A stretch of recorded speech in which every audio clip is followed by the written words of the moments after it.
英國首相基爾斯塔默 Sir Keir Starmer 喺2025年5月15日首次正式訪問阿爾巴尼亞，宣布政府正在同其他國家商討設立海外遣返中心，以處理喺英國被拒絕庇護申請嘅申請人。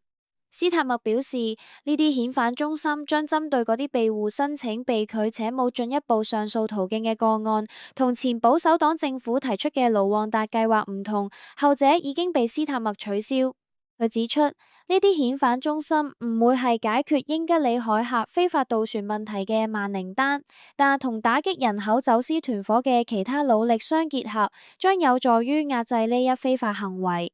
此外，斯塔默宣布同阿爾巴尼亞加強合作，包括幫助年輕阿爾巴尼亞人重新融入社會並且揾到就業機會嘅計劃。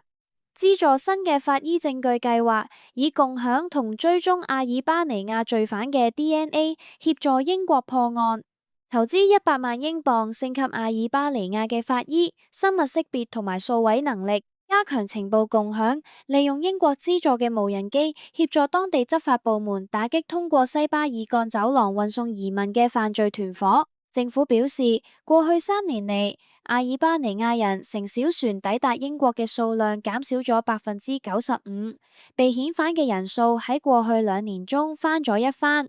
反對黨影子內政大臣克里斯菲爾普 Chris Field 批評斯塔默此行係純粹嘅表演，質疑佢嘅目的。完整報道請參閱 BBC 原文 https://www.bbc.co.uk News Article C8R 55G8000-7O